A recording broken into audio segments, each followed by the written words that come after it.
ঐতিহাসিক তৰাগাঁও জামে মছজিদৰ বছৰেকীয়া খতম আৰু মিলাদে মেহফিলত হাজাৰ হাজাৰ মানুহৰ সমাগম। দূৰ-দূৰণিৰ পৰা সমবেত হোৱা মহিলাইও আঁতৰৰ পৰা ল'লে দোৱা।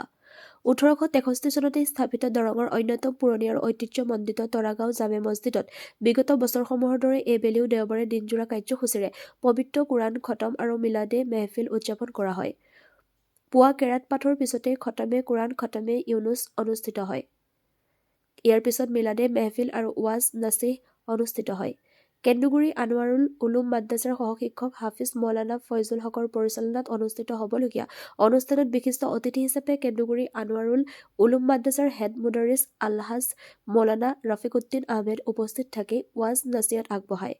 জহুৰৰ নামাজৰ বাদত ৰুহ মাগফিৰাত আৰু বিশ্ব শান্তিৰ বাবে হোৱা সমূহীয়া মোনাজাত কৰা হয়।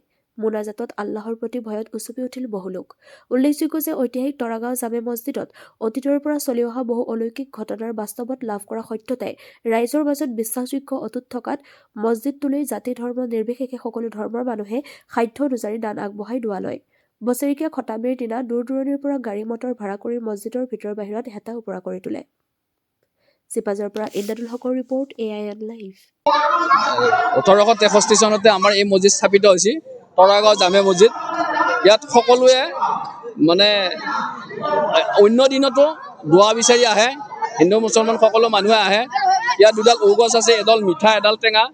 ঔ খালেও ইয়াৰ ফল পায় আৰু যোনে যেতিয়া যি বিচাৰি আহে, যি মনৰ ইচ্ছা লৈ আহে, সকলোৰে মনৰ কামনা পূৰণ হয়। খালি ইয়াতে ইয়াৰ পৰা যাব নালাগে। আমাৰ ইয়াত এটা মছজিদৰ পুখুৰী আছে, ইয়াৰ পৰা পানী খালে বিভিন্ন মানুহৰ জ্বৰ পাজাৰ বসন্ত হ'লে ইয়াৰ পৰা পানী খায় আৰু আমাৰ গাঁৱৰ ৰাইজে এই পুখুৰীত পানী খাওঁ। আৰু ইয়াত আজি ৮ ফেব্ৰুৱাৰী ২০২৬ চনত বা আমি প্ৰত্যেক বছৰে ফেব্ৰুৱাৰী মাহৰ প্ৰথম সপ্তাহত মিলাদে মেহফিল উদযাপন কৰি আহিছোঁ আৰু আজিও আমি সেই প্ৰতি বছৰৰ দৰে এইবেলি এই অনুষ্ঠানটো আয়োজন কৰিছোঁ। ইয়াত আপোনালোকে দেখিছে এতিয়া কিমান ভক্তৰ ভিৰ, কিমান মানুহৰ ভিৰ আল্লাহৰ ওচৰত দোৱা বিচাৰি আহিছে, আপুনি দেখিছে। গতিকে সকলো ৰাইজ ইয়াত আহিছে, মুক্ত হস্তে দান কৰিছে মছজিদত। এই মছজিদটো তৰাগাঁও আমাৰ জামে মছজিদ। এই মছজিদৰ যথেষ্ট মহত্বপূৰ্ণ কিছুমান গুৰুত্বপূৰ্ণ কথা আছে। ইয়াত যদি কোনোবা ব্যক্তিয়ে কিবা যদি অসুবিধাত পৰি আহে, তেতিয়াহ'লে তাৰমানে ইয়াতে যদি 2 টকা 5 টকা কিবা দি যদি তাৰ পৰা যদি ক্ষমা বিচাৰে, তেতিয়াহ'লে এই মছজিদৰ জৰিয়তে আল্লাহ পাকে ক্ষমা কৰি দিয়ে। আৰু লগতে ইয়াৰ পৰা আমাৰ যিকোনো তৰাগাঁৱৰ এজন সৰু ল'ৰাক হ'লেও কৈ যিকোনো বস্তু নিব পাৰিব। আৰু যদি কোনো ব্যক্তিক নোকোৱাকৈ যদি লৈ যায়, তেনেহ'লে হয়তো কিবা অসুবিধাৰ সৃষ্টি হ'ব পাৰে।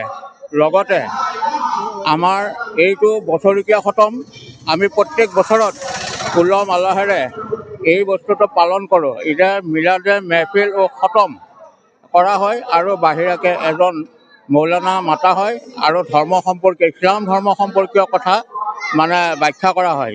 ইয়াতে এই মছজিদৰ ফলাফল গুণাগুণ পোৱাৰ বাবে ইয়াত যথেষ্ট মানুহৰ সমাগম হয় আৰু লগতে ইয়াৰে বাসিন্দাসকলে আমি যথেষ্ট সহায় সহযোগিতাৰে এই মছজিদটো দান বৰঙণিৰে স্থাপিত কৰিছোঁ। আৰু ইয়াৰ প্ৰতিষ্ঠা কৰা হৈছিল ১৮৬৩ চনত আৰু তেতিয়াৰ পৰা এনেকৈ বৃহৎ মানুহৰ দলে বলে আহি এই মছজিদত ক্ষমা প্ৰাৰ্থনা আৰু নামাজ পঢ়ি দোৱা কৰে। আল্লাহ পাকে এই দোৱা কবুল কৰে। মহিলা মানুহৰ ইমান প্ৰৱেশ ইমান আহে, ইয়াত মহিলা মানুহ ইয়াত অহাৰ কাৰণটো হ'ল তেওঁলোকে আহি পেলাই ইয়াতে যদি কিবা যদি বিচাৰে আল্লাহৰ ওচৰত, এই মছজিদৰ জৰিয়তে তেওঁলোকে তাৰমানে এই বস্তুটো পায়। পোৱাৰ কাৰণে ইজনে সিজনৰ লগত মানে কথাবিলাকৰ মানে অলপ শ্বেয়াৰ হৈ মানুহৰ বৃদ্ধি হয়। আৰু পৰীক্ষা চৰীক্ষাবিলাক দিলেও ইয়াতে যদি আহি ল'ৰা ছোৱালীবিলাকে যদি ক্ষমা প্ৰাৰ্থনা কৰে, তেতিয়াহ'লে পৰীক্ষাত উত্তীৰ্ণ হোৱাৰো আশা থাকে। সেয়েহে আমি সকলো ৰাইজকে ভৱিষ্যতে এই মছজিদত আহিবৰ কাৰণে বা দোৱা ল'বৰ কাৰণে অনুৰোধ কৰিছোঁ। কিবা ঐতিহ্য আছে? পুখুৰীটোৰ ঐতিহ্যটো তাৰে পানী যদি বেমাৰ আজাৰত যদি কোনোবা ব্যক্তিয়ে যদি একদম চহী চলামতে লৈ যায়, সেই পানী লৈ গৈ যদি মানুহে যদি খোৱা কৰে, গা ধুৱে বা ঘঁহা পিহা কৰে, তেতিয়াহ'লে কিছুমান বেমাৰৰ পৰা আৰোগ্য পায়। যিকোনো খবৰ আৰু বিজ্ঞাপনৰ বাবে যোগাযোগ কৰক 7896121996